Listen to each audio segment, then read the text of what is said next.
JD. Ang kwentong ito ay hango sa totoong buhay. Mula ito sa isa nating kabayan na itago na lamang natin sa pangalang Danny. Taong 1964. Bacolod, Negros Occidental. Sa panahong ito, may mayamang pamilya na isa-isang nawawalan ng mga anak. Sa loob lamang ng isang taon, hindi na mahagilap ang 5. Makipagkasundo sa otoridad, dinulog sa mas nakakataas.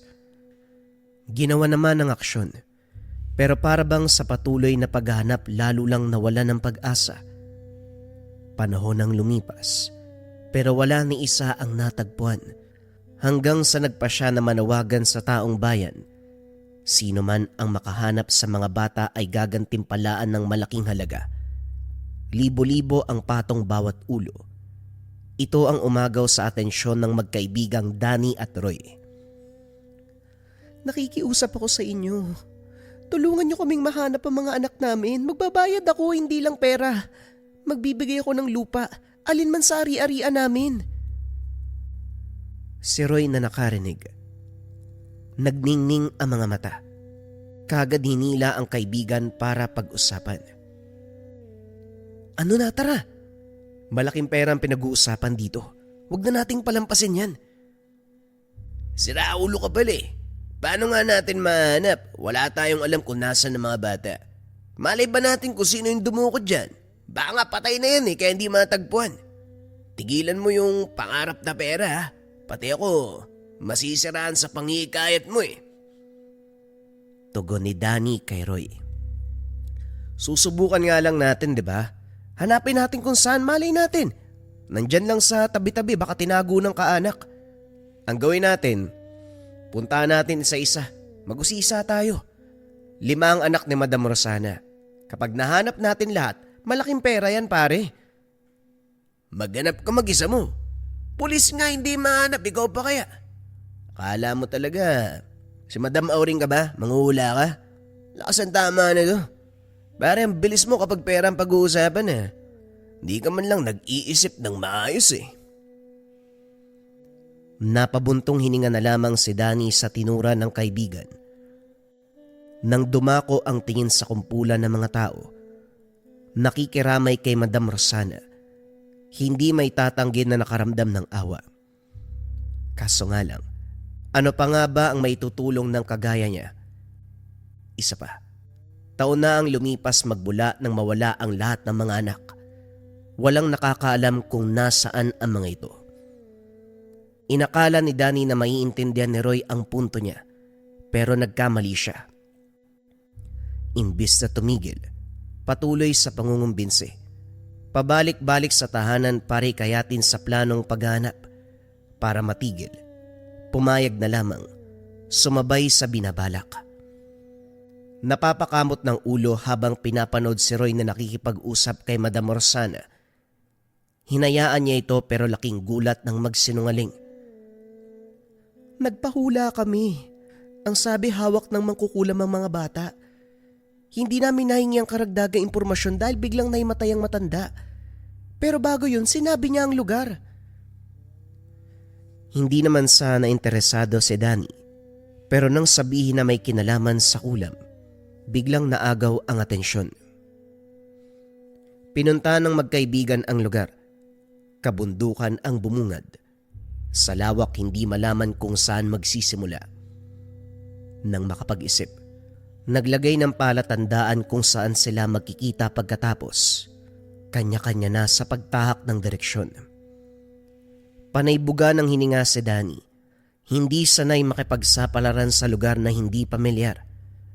Aminadong kinakabahan, pero may nag-udyok na magpatuloy na hanapin ang nawawalang mga bata. Lakad lang ng lakad. Sinisilip ang bawat masukal na bahagi. Tinawag ang pangalan pero walang sagot. Tumigil siya nang makaramdam ng pagod. Habang tinatanaw ang paligid, napansin ang nakasabit na peraso ng damit sa halaman. Punit. May mansya ng dugo. Sa unahan may sapatos ng bata. Nagpatuloy sa paghahanap. Iilan pang gamit ang nakuha kagaya ng jacket, kwintas, maging laruan. Lahat masasabing mula sa bata. Binaybay ang direksyon hanggang dumako ang tingin sa nakitang bubong. Malayo pa ang kubo pero tanaw mula sa kinakatayuan. Hindi nagtagal na sipat ang matandang babae. Nagsasampay. Damit ng mga bata. Walang ibang naisip kung hindi ang mangkukulam. Nagmamadaling bumalik sa tagpuan. Kagad ibinahagi kay Roy ang natuklasan. Matanda na siya, ugod-ugod na nga eh. Madali lang to, isang tulak lang dyan. Hindi na makakatayo yan. Mangkukulam nga, hindi ba? Huwag mong maliitin. Mahina ang pisikal dahil sa katandaan. Pero sigurado ako may nakatago lakas dyan. Parang hindi mo alam ang galawan ng isang mangkukulam ha. Gumagamit ng salita yan, isang sambit pwede nating ikamatay. Trabahuin na nga natin para makauwi tayo kagad. Hindi na ako makapag-intay na makita yung pera ko eh. Napatitig si Danny. Napailing na lang din. Oo nga pala. Dahil nga pala sa pera kaya tayo nandito. Ano muna ang gagawin natin? Dediretso na ba yung matanda? Sasabihin bang, ikaw ba'y nangulam? Tapos dumakot sa mga bata. Isoli mo bago ka masaktan. O ano, ganun yung gagawin natin. Eto naman oh. Mabubuking tayo kapag ganyan. Halika. Panoorin mo yung gagawin ko ha. Ayusin mo lang yung tingin mo. Mamaya mahulaan yung sadya natin eh. Lumapit ang dalawa. Sa daan palang umaktong naliligaw. Nagkasagutan. Ginawang makatotohanan ang pagdrama. Umagaw ito sa atensyon ng matanda. Tinawag sila. Nag-usisa. Si Roy ang nakipag-usap. Ginalingan ang pagpili ng salita para makumbinsi. Tinuro nito ang daan pero bago sila hinayaang makalis, inimbitahan muna na maghapunan. Habang nakaupo sa hapag, naging malikot ang tingin ni Danny. Luma na ang bahay. Marupok ang materyales sa kahoy. May butas-butas na rin ang bubong. Sira ang ilang bahagi. Maliit lang, pero parang hindi isang tao ang nakatira. May mga gamit ng bata, laruan at damit. Nang maianda ang pagkain kagad sinunggaban ni Roy, pero pinigilan ng binata. Baka nakakalimutan mo nasa tahanan tayo ng delikadong tao. Hindi natin kilala yan. Mamaya may lason pa yan, imbis na makauwi tayo dala ang balita tungkol sa mga bata. Dadagdag pa tayo sa hanapin. Umayos ka. Huwag kang patay gutom. Tubig na lamang ang nilagok ni Roy. Magalang na tumanggi sa pagkain. Sinabing nakiupo lang sa hapag bilang respeto sa pag-aya. Naintindihan naman ng matanda. Sa halip na hapunan, nakipag-usap na lamang. Hindi maunawa ni Danny ang pakikitungo ng matanda. Magaan ang pananalita pero taliwas ang emosyon ng mga mata. Ito ang tipo na anumang oras ay may mangyayaring masama. Bumigat na rin ang pakiramdam ng paligid. Nang makapagpaalam, pumuslit sa labas. Pinagmasdang maigi ang lugar. Gubat, kabundukan. Walang ibang tahanan bukod sa bahay na ito. Matyagang nagmasid hanggang dumako ang tingin sa ibabang bahagi ng dingding. May maliit na bintana. Maingat na sumilip at doon natanaw ang 5 bata. Nakatalikod sa kanyang gawi. Nakayuko. Tahimik. Hindi gumagalaw. Sinubukang sitsitan pero walang sagot na para bang wala itong buhay. Bago mahuli, nagmamadali sa pagbalik sa loob. Para hindi mahalata, sumali na rin sa usapan kung ano-ano ang binahagi ng matanda. Nakinig at sumabay na lang din ang magkaibigan. Nang wala nang mapag-usapan, nagpaalam ang dalawa dahil dumidilim na rin. Hinatid pa sila sa tamang daanan, tinuro ang direksyon pabalik.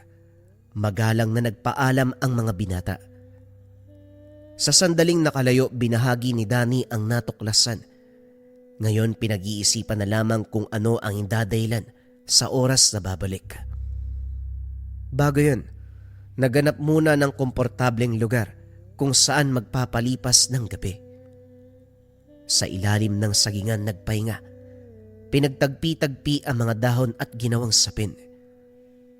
Maimbing ang tulog ni Roy, pero si Danny binabagabag sa nakita. Hindi man nasilayan ang mukha ng mga bata. Nararamdaman niyang nasa kalagitnaan ng paghihirap. Tumugma rin sa mga anak ni Madam Rosana, 2 lalaki, 3 babae.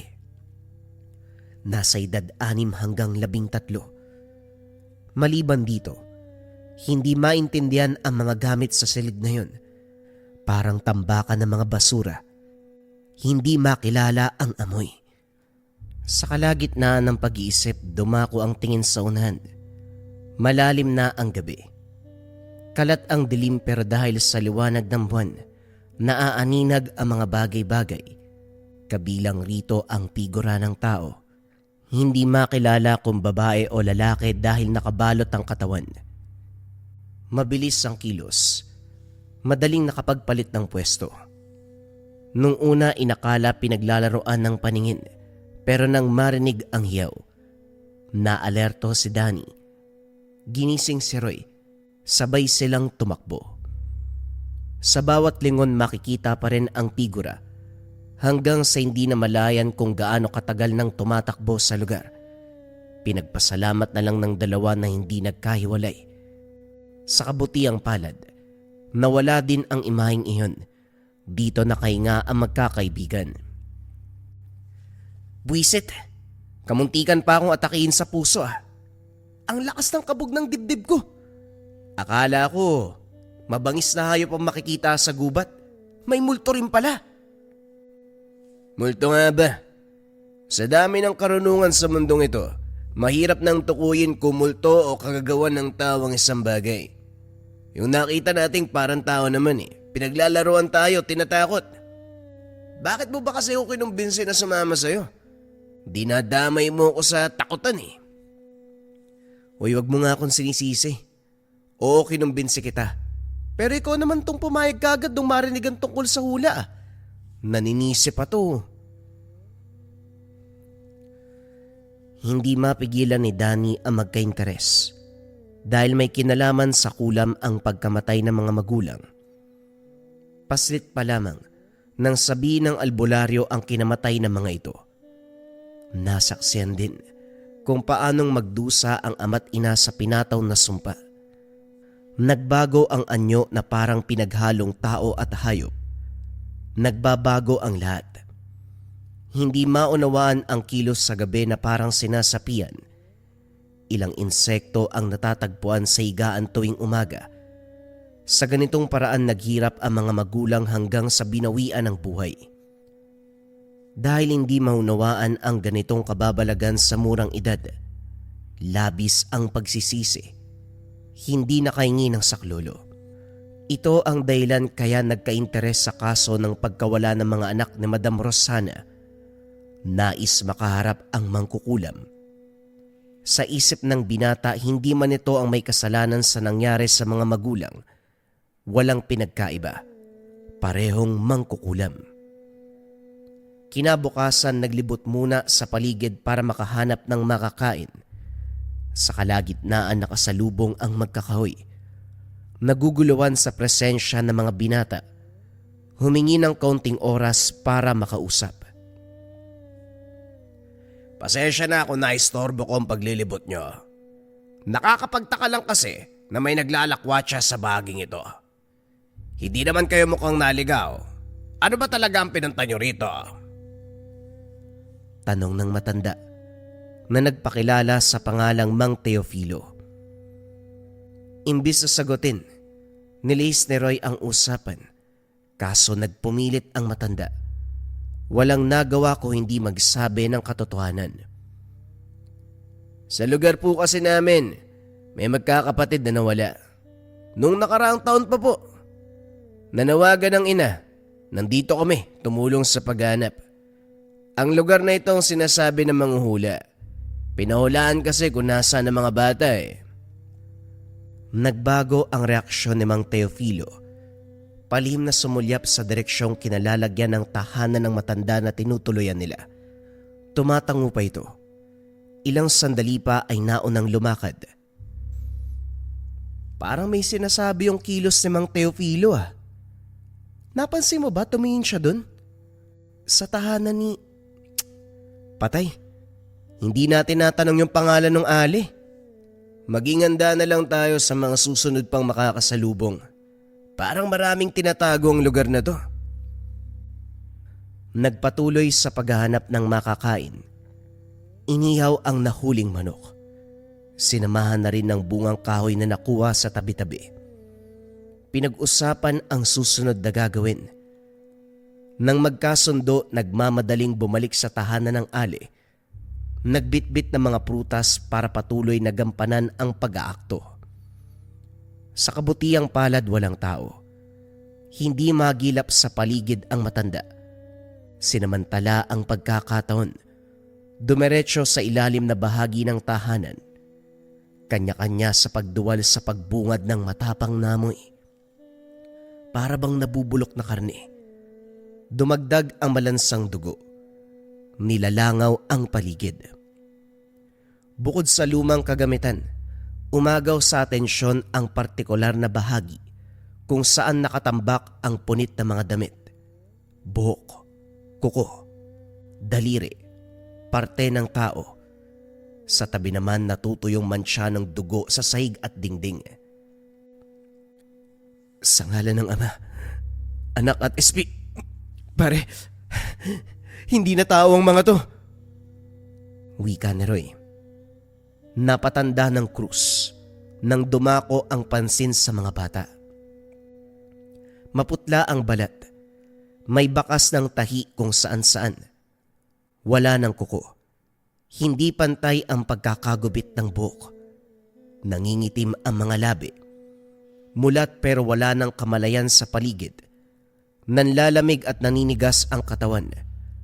Ang ipinagtataka lang, wala na itong buhay pero nananatiling nakatayo. Sinubukan pang itulak pero nagmistulang matigas na pader. Hindi magalaw. Bago makapag-isip ng susunod na akbang, nagmamadali sa paghahanap ng malulusutan nang marinig ang ingay sa taas. Nakabalik na ang matanda. Sa kabutiang palad nakatakas naman ang magkakaibigan. Halos kapusan ng hininga sa pagiging kabado. Pansamantalang nagtago sa gupat, nag-iisip ng gagawin. Sana hindi mapansin ng Ali yung pagpasok natin dito. Ano na ang susunod pare? Hindi ko alam na buwis buhay pala to. Pero mas nakakatakot yung nangyari sa mga bata ah. Paano nangyari yung ganun? Walang naisagot si Danny sa tanong ng kaibigan. Kahit ito man ay walang ideya. Sa pagbalik, nasilip ang ginawa ng matanda. Nagsasalitang mag-isa. Sinusuklayan, pinapaliguan, binibihisan ang mga bata. Dahan-dahang inlalalayan palapit sa mesa. Sinusubuan ng pagkain. Pagkatapos nun ay nagbuklat ng libro. Binasahan pa ng kwento. Baliw na nga siya. Pero nung nakaraan nakakausap naman natin ng matino ah. Anong pakulo yun nilalaro ng babaeng yan? Sariliin mo na lang muna mga tanong dahil maski ako naguguluhan na. Kailangan madala tayo pabalik para mapatunayan na nahanap na nga natin ng mga bata. Hindi tayo papaniwalaan kung salita lang. Dapat merong ebidensya. Anong gagawin mo? Magbubuhat ka ng patay. Hoy Danny, kilabutan ka naman. Sa muling pag-alis ng Ali, mabilisang pinasok ng mga binata ang tahanan. Kinuha ang ilang gamit ng mga bata na may palatandaan sa kanila. Pagkatapos nun, nagmamadaling tinahak ang daan pauwi. Dumiretso sa tahanan ni Madam Rosana. Humagulgul ito nang makilala ang mga gamit. Kinumpirma na pagmamay-ari ng mga anak. Lalo itong nawala sa sarili nang ibahagi ang kalagayan. Hindi kinaya ang naririnig. Bago matapos ang pagsasalaysay, bigla itong nahimatay. Ang asawa nitong si Don Mariano ang kumausap kay Danny at Roy. Inakalang matutuwa sa ginawa ng mga binata, pero sermon ang inabot. Nagalit ito. Nakiusap pang huwag mangialam sa kaso. Hiniling pa nakalimutan ang natuklasan. Nagkunwari na walang natagpuan sa kagubatan. Nagbayad naman ito ng halagang pinangako ng asawa, pero dumagdag ito sa iisipin nila Danny. Hindi sila hinayaang makausap muli si Madam Rosana. Sandali. Tama ba yung narinig ko sa lalaking yun? Nahanap na nga yung bangkay ng mga anak niya. Ganun pa ang sasabihin. Parang lumalabas. Siya yung may gawa kung bakit nawala yung mga bata eh. Pareho tayo ng iniisip. Sana nga lang mali tayo. O baka naman, ayaw niyang pag-usapan kasi sabihin na nating bangkay na. Pero kahit buto pa ang matagpuan, hindi ba dapat bawiin para man lang mabigyan ng maayos sa libing? Mga anak niya yun eh. Anong klaseng ama yun? Bahala siya. Ang importante rito may pera. Isang bag pa nga o ang bango pare. Amoy mo, dali. Wika ni Roy habang dinarama ang tuwa ng may maraming pera. Kagad binilang ang kabuuan at hinati sa parehong halaga. Inilapag sa mesa ang pera ni Danny. Nagpaalam itong umalis. Naiwan ng binatang nahulog sa malalim na pag-iisip. Binabagabag sa nangyari sa tahanan ng Ali. Dumagdag pa ang kilos si Don Mariano. Wala siya sa posisyon na mangialam, pero nakaramdam ng responsibilidad na alamin ang katotohanan. Pinalipas ang araw, nagmamatyag, nakikibalita sa takbo ng investigasyon. Sinarili muna nila Roy ang natuklasan para pag-aralan ang kaganapan. Lalo na ang mga pulisya at si Don Mariano. Katulad ng inasahan, hindi may kakaila ang kahinahinalang kilos. Sa pagkakaunawa ni Danny, inutusan ang pulisya na wag nang hanapin ang mga bata. Kumbaga, ipapakita sa mga tao lalo na kay Madam Rosana na ginagawa ang trabaho. Pero ang totoo ay hindi. Kinumbinsi pa nito na itigil na lamang ang investigasyon at tanggapin ang pagkawala ng mga anak. Kaso ayaw ng asawa. Ang lalim ng iniisip mo ah. Huwag mo sabihin na hindi mo pa rin nakakalimutan yung tungkol sa Ali. Alam mo, kahit ako man nakukonsensya eh. Kaso, ano bang laban natin kay Don Mariano? Pulisya nga napapasunod eh. Pero tama bang manahimik na lang? Gayong may nalalaman naman tayo. Kausapin natin si Madam Rosana. Sabihin natin na handa tayong tumulong. Kukunin ang bangkay ng mga bata doon sa tahanan ng Ali. Hoy, naririnig mo ba yung sinasabi mo ha? Kung makapagsalita ka, akala mo may laban tayo sa mangkukulam ha? Sa nangyari doon? Ayoko nang umulit ha? Napansin ni Danny ang pamumutla ng balat. Pumapayat. Naninilaw ang mga mata. Panay ang pag-ubo. Naglalabas ng malapot na plema. May sakit ka ba? Nagkasala ka siguro sa engkanto doon sa gubat. Ganyan ka na ilang araw pagbalik natin mula doon ha. Nagpatingin ka na ba? Kulang siguro ng tulog. Napapadalas ang pagpupuyat ko eh. Gabi-gabi sa pasugalan tapos umiinom pa. Tigil-tigilan mo ang pagsalo sa baso ng iba. Minsan nagdudulot ng sakit ng tiyan lalo na sa inuman. Diyan nakuha namang toto ang sakit na hepa eh. Tignan mo ang nangyari. Labas-pasok sa ospital. Magpahinga ka rin, awat sa pagsusugal, pinapatay mo ang sarili mo eh. Sa kabila ng sinabi, duda si Danny na dulot ito ng pagpapabaya ni Roy sa sarili.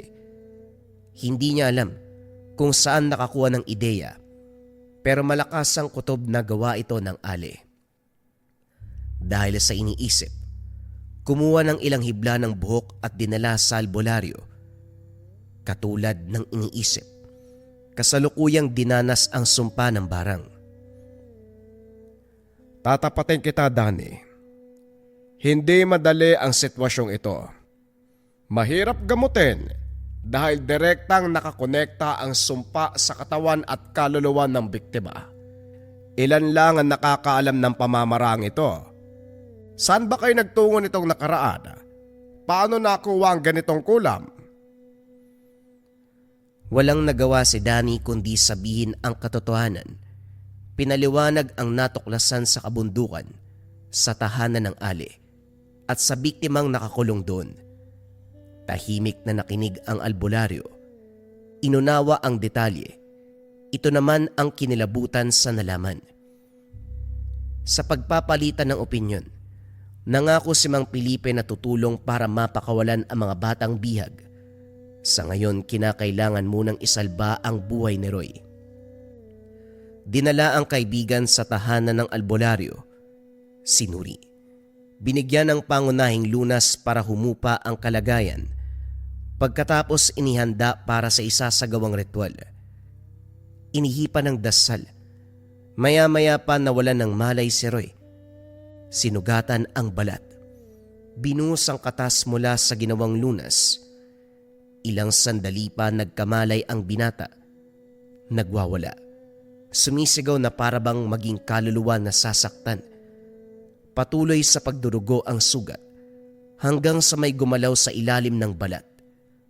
Kusang lumabas ang insekto. Gumapang, pero kalaunan binawian ng buhay. Muling nagsambit ng orasyon habang tinatahi ang sugat. Iho, tinanggal ko na ang insektong nagkakarga ng sumpa. Pero hindi ako sigurado kung mabubuhay si Roy. May kapit pa ang kulam sa kaluluwa nito. Ipagpapatuloy ko pa rin naman ang ritual pero uulitin ko. Walang kasiguraduhan. Sandali, hindi ko po maintindihan. Hindi ba kasabay ng pag-alis ng insekto ang sumpa? Bakit may kumakapit pa? Pamahika ng tawag sa pamamarang ito. Mataas na uri ng kulam. Maaaring maalis ang insekto anumang itinanim sa katawan ng biktima, pero hindi nangangahulugan na 100% ang kaligtasan. Sinabi ko naman kanina, delikado ito. Tapusin niyo na lang po ang proseso. Baka magawan pa ng paraan. Pagkatapos ng problema kay Roy, patuloy sa paghihintay ng tamang pagkakataon na makausap si na Madam Rosana. Nahirapan dahil bantay sarado ang asawa nito at iilang tauhan. Habang tanaw sa malayo, bumigat ang dibdib ni Danny. Nararamdaman ang paghihirap nito. Nang makatsyempo pumuslit sa opisina at dito nangyari ang formal na pag-uusap. Inulit ang sinalaysay noon tungkol sa ali at sa mga bata. Humagulgol ito. Habang sumasagi sa isipan ang kalagayan ng mga bata.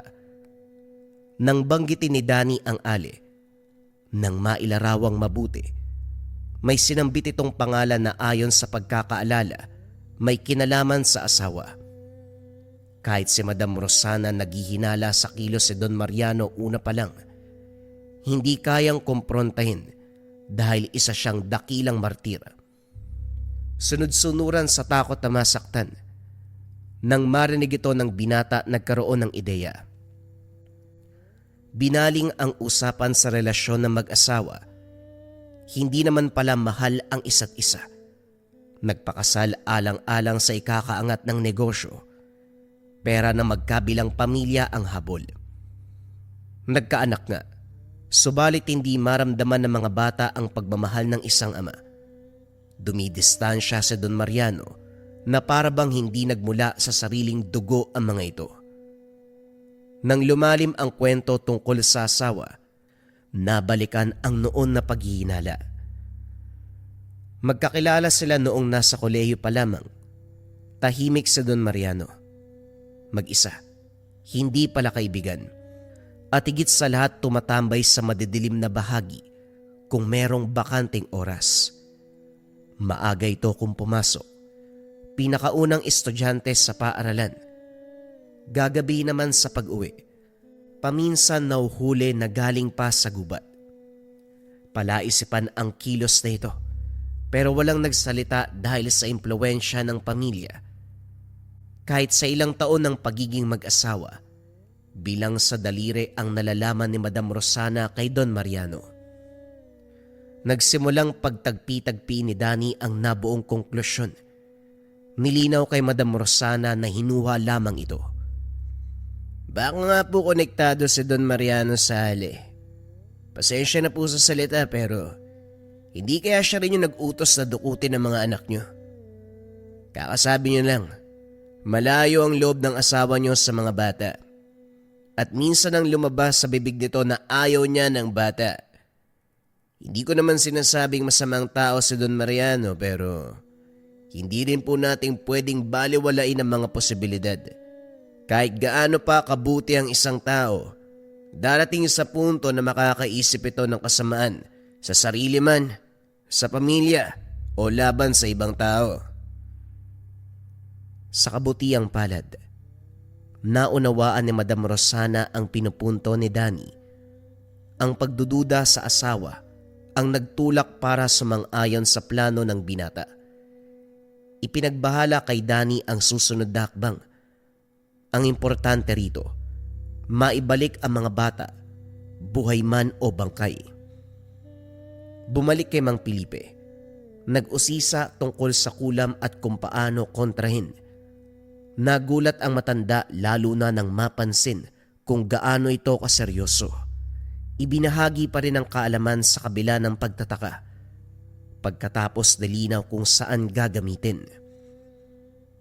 Teka lang Danny, sinagot ko ang tanong mo pero alam kong hindi mo rin magagawa kasi wala kang alam sa larangan na ito.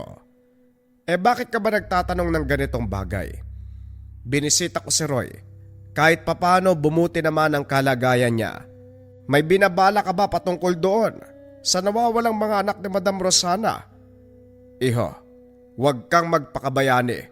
Hindi ito laro na paslit ang kalaban. Mang Felipe, alam niyo po ang nangyari sa mga magulang ko. Natuto na ako sa kaganapan.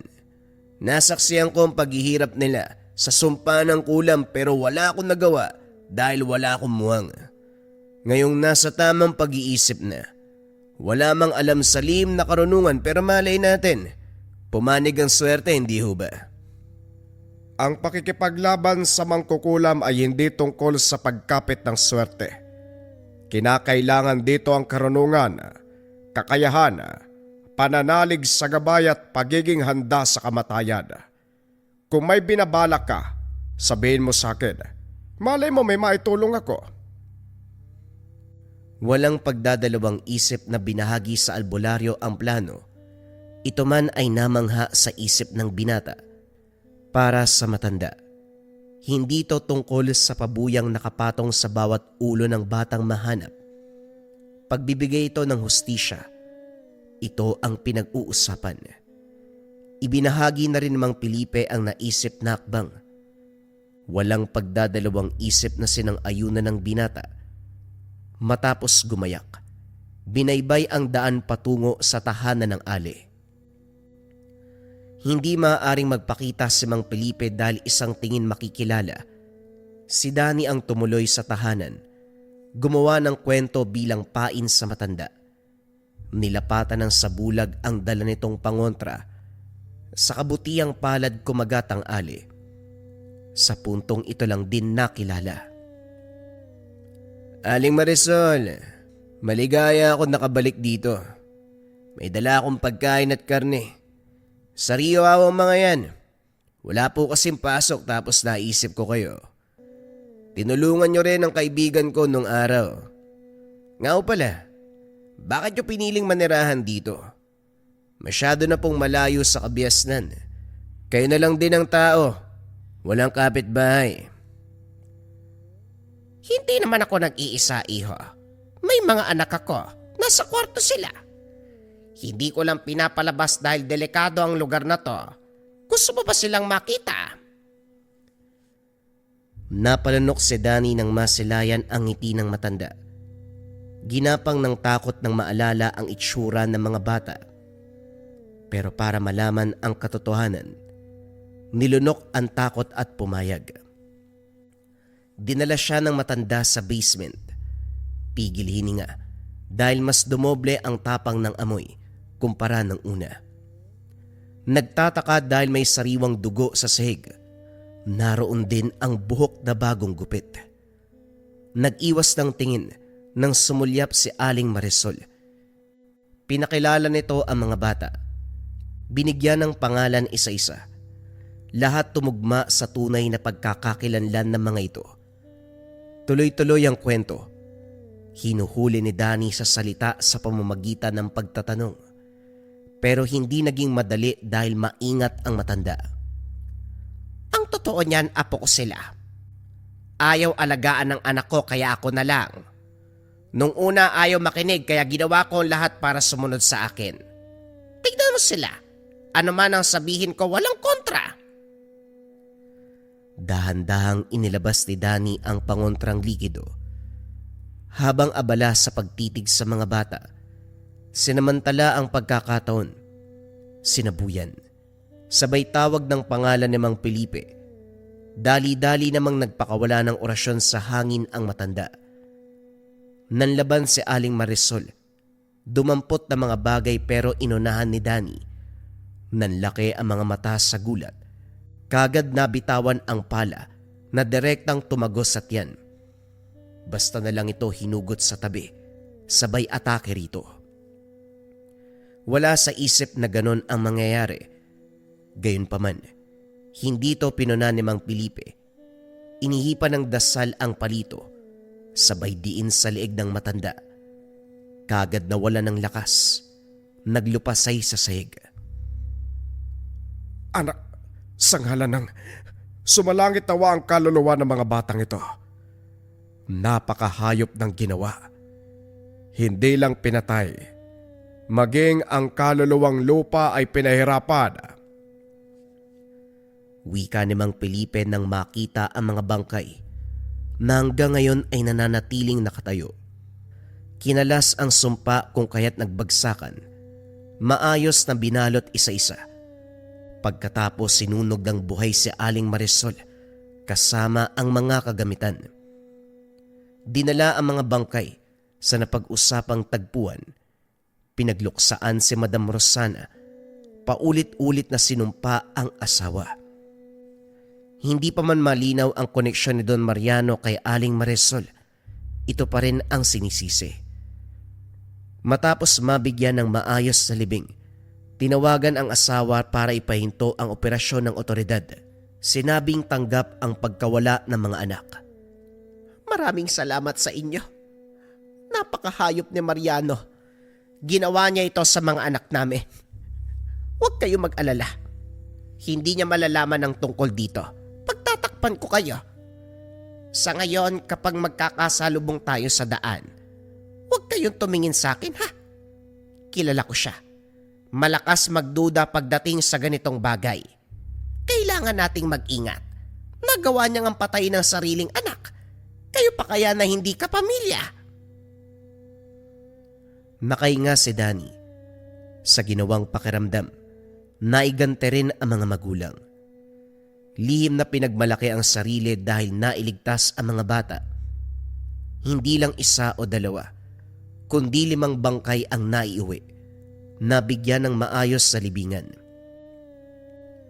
Lumipas sa mga araw, kalagayan naman ni Roy ang tinutukan. Kagaya ng sinabi ni Mang Felipe, hindi madali ang pakikipaglaban sa kulam. Gayunpaman kahit papano may mabuting pagbabago. Unti-unting nanumbalik ang lakas. Makalipas ang buwan, tuluyan ang nakaligtas sa kulam. Habang nagpapatuloy sa buhay, nabalita ng magkaibigan ang isa-isang pagbagsak ng negosyo ni Don Mariano. Kahit ang negosyanteng tinuring na pinakamayaman na baon sa utang, pinaghahanap ng pinagkakautangan, humantong sa punto na hindi magilap matapos maglayas. Binisita ni Danny at Roy si Madam Rosana. Sa kabutiang palad, hindi ito nasangkot sa isyu ng asawa. Magkaiwalay naman pala ang pinapatakbong negosyo. Subalit kapansin-pansin ang pagbabago sa pisikal na anyo nito. Dahan-dahang bumagsak ang kalusugan, maging ang kulay ng mata ay nagbago rin. Habang nakatitig, nanumbalik sa alaala ang nangyari sa mga magulang. Ganito ang umpisa ng sumpa. Pagkatapos ng pagbisita, binagabag sa kalagayan ni Madam Rosana. Nang hindi matahimik tumakbo sa tahanan ni Mang Felipe, nag-usisa sa sintomas ng kulam. Marami ang binanggit sa dami ng uri. Naudlot ang usapan tungkol dito nang isingit ng matanda ang gawain ni Aling Marisol. Nagsaliksik ako pero walang sapat na impormasyon. Hindi ko alam kung gawa lang ng purong kulam o baka kalahating demonyo ang matandang yon. Kaya kahit ang katawang lupa nagawang patagalin. Niwala ngang senyalis ng pagkaagdas eh. Bangkay na lang pero nakakatayo pa rin. Nga pala, nagtatanong ka ulit tungkol sa kulam. May problema na naman ba? Si Madam Rosana po. Nakikita ko sa kanya nangyari sa mga magulang ko. Dahan-dahang bumagsak ang katawan eh. Yung kulay ng mata biglang nagbabago. Tapos mararamdaman na may problema talaga. Gusto ko ang pagpansin mo sa ganitong detalye. Pero baka nakakalimutan mo na hindi lahat ng ganong sintomas ay dahil sa kulam. Pwedeng dulot lang ng pagpapabaya sa sarili. Mahabang panahon din ang pagluluksa ni Madam Rosana sa sinapit na mga anak niya. Dumagdag pa ang problema sa asawa. Walang nakakalam kung kumakain pa ba ng tama o may sapat na tulog yan. Tama naman ho kayo pero iba ho talaga ang kutob ko eh. Teka, may isa pa akong itatanong sa'yo. Hindi ba magkasama kayo ni Roy papunta doon sa tahanan ni Aling Marisol? Bakit siya lang ang tinamaan ng kulam? Nang mahanap ko mga gamit doon, kayong dalawa ang pinatawan niya ng sumpa pero kay Roy lang tumama. Dani, tapatin mo nga ako, iho. May nalalaman ka bang paraan para makaiwas sa sumpa? Napakamot ng ulo si Danny habang nag-iisip. Sa ginawa, bahagyang umangat ang damit. Dumako ang tingin ni Mang Felipe sa bewang. Hindi makapaniwala na merong tinatangan. O bakit ganyan ho kayo makatingin? Hindi naman ako multo ah. Habak. Meron kang habak. Nauunawaan ko na. Hindi ka tinatablan dahil sa tangan mong habak. Saan mo nakuha yan? Masyadong pamilyar ang itsura. Bigay ito ng ama noong paslit pa lamang. Ang sabi proteksyon sa masamang tao. Ibinili na huwag tanggalin kahit tumanda na. Walang ideya kaya binaliwala. Ngayon lang nalaman ang tunay na gamit. Hindi makapaniwala sa pagpapaliwanag ni Mang Felipe tungkol dito. Hindi lang laban sa taong may masamang balak, pati na rin sa kulam, parang, aswang, at iba pang elemento o kababalagan. Nagbungkay pa ang albularyo na aralin ang dasal at orasyon, pero tumanggi si Danny. Hindi na nais pang palalimin ang pagkakakilala sa lihim na karanungan. Sa nangyari pa lang sa isyu ng kulam, hindi madali ang pinagdaanan. Bumalik ang usapan tungkol kay Madam Rosana. Binisita na lamang ni Mang Felipe para personal na masuri. Namangha sa binata. Tama ang hinala. May kapit ng kulam sa katawan ng negosyante. Nang magsagawa ng ritual, napailing na lamang. Ang nasa likod nito ay walang iba kung hindi si Don Mariano. Ano ba talaga yung problema ng taong yun sa akin? Pagkatapos sa mga anak ko, ako naman? Kung ganito lang palang sasapitin, sana hindi na ako nagpatali sa kanya. Pinakasalan ko pa. Tiniis ang pagmamaltrato tapos ganito ang aabuti ng pamilya ko.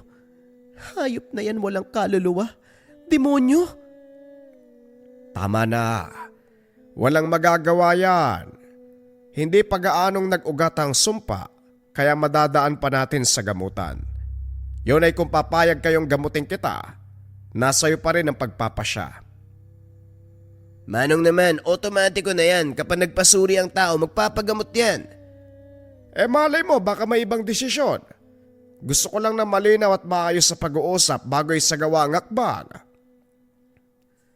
Si Madam Rosana na mismo ang sumagot. Walang pagdadalawang isip na pumayag. Kagad isinagawa ni Mang Felipe ang panggagamot.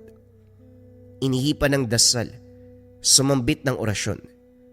Matapos ang mahabang pagbigkas, nagulat na lang si Danny dahil iba ang boses na lumabas sa mismong bibig ni Madam Rosana. Mas malalim na at halos boses lalaki. Maya-maya pa kinausap ito ni Mang Felipe. Pinatawag kita ngayon para usisain sa ginawa mo. Bago yon, sino ka? Sabihin mo ang pangalan mo. Sa tingin mo ba magsasalita ako? Inasahan ko na natatawagin mo ang aking espiritual na kakayahan. Bago mo ko makilala, kilalang kilala kita. Mali pala. Dapat ako magsabi. Bago kita pinatawag, kilala na kita kung sino ka. Gusto ko lang marinig mula sa iyong pagsambit ng pangalan mo, pero kung ayaw mo naman, ayos lang din. Umusad tayo sa kasunod na tanong. Pagkatapos sa mga anak, asawa naman, ano bang problema mo sa sariling pamilya? Kung ayaw mo sa kanila, pwede ka namang humiwalay eh. Hindi kailangang umabot sa kulam, sa isa-isang pagpatay ng bawat miyembro ng pamilyang binuo mo. Masyado kang maraming alam. Pero pasensya ka na. Tikom ang bibig ko sa katanungan mo. Huwag ka na rin mangahas na putulin ko ang sumpa. Baka maisipan kong ibaling sa'yo. Mauna ka pang mamatay kaysa sa asawa ko. Tignan mo na, dadulas ka na rin sa sarili mong salita, Mariano. Mag-ingat ka. Booking ka na. Natahimik ito at hindi na muling nagsalita. Natatawa na lamang si Mang Felipe habang pinagpapatuloy ang ritual. Pinutol ang sampa ng kulam. Pinatawan ng parusa si Don Mariano. Ilang sandali pa nagbalik sa ulirat si Madam Rosana. Sinabihan nito na huwag mag-alala. Naturuan ng leksyon ang asawa. Subalit napangibabawan ng galit at may hiniling. Naunawa ng albularyo ang punto kung kaya't magalang na sumunod. Hindi matahimik si Danny nang basta na lamang lumakad si Mang Felipe. Hindi narinig ang pag-uusap sa pagitan nito at ni Madam Rosana, kaya naman nagpapatanong. Sa pagkakaintindi sa kilos ng matanda ay may binabalak. Hindi tinigilan hanggat hindi sumasagot. Sumama si Danny sa paghahanap. Hindi inasahan sa kaparehong kagubatan matatagpuan si Don Mariano. Ang nagturo, ang magkakahoy na si Mang Teofilo. Hindi nakaligtas kay Mang Felipe kaya nagsabi ng totoo. Sa katunayan, kilala ng matanda ang negosyante pati na rin ang namayapang mangkukulam. Dito nalaman, pangalawang ina ni Don Mariano si Aling Marisol na siyang nagturo sa kanya ng kulam. Dinala sila sa tahanan kung saan ito nagtatago. Sinubukang umatake sa pamamagitan ng orasyon pero kaagarang nakontra ni Mang Felipe. Walang pagdadalawang isip, sinugod ang dasal. Hinayaang magdusa habang pinapakinggan ang bawat usal. Naglupasay ito ng umepekto ang orasyon ng albularyo. Pinipinsala ang pisikal na katawan, lalong-lalo na ang pag-iisip. Hindi naglaon, kusang bumigay ang katawan. Nanginginig si Danny habang nakatitig sa bangkay ni Don Mariano. Hindi inasahan na muling makakasaksi ng kamatayan. Bago matauan, narinig ang utos ng albularyo kay Mang Teofilo. Pinahukay ng libingan. Bago tinabunan ng lupa, sinunog ang bangkay. Teofilo ang pangalan mo, hindi ba? Naunawaan mo naman siguro ang pangyayari. May papagawa ko sa'yo. Isang bagay lang naman. Huwag na huwag ka magsasalita tungkol dito. Nakita mo mga mukha namin. Burayin mo sa isipan at kalimutan. Nagkakaintindihan ba tayo? Sa oras na malaman kong may binanggit ka, otomatikong gagana ang pinataw kong sumpa sa'yo. Huwag na huwag kang magkakamali sa pagbuka ng bibig. Magandang araw sa'yo. Pagpalain ka nawa ng Diyos, Teopilo. Napalunok ang matanda sa banta ng albularyo. Kahit si Danny, kinilabutan. Makalipas ang ilang linggo, nabalitaan na lang ang sinapit ni Madam Rosana. Sinara ang lahat ng negosyo. Pinamigay ang mga ari-arian at pera sa mga nangangailangan. Pagkatapos kinitil ang sariling buhay. Walang nakakalam kung ano ang rason. Pero para kay Danny, gusto magpahinga matapos ang lahat na nangyari sa pamilya.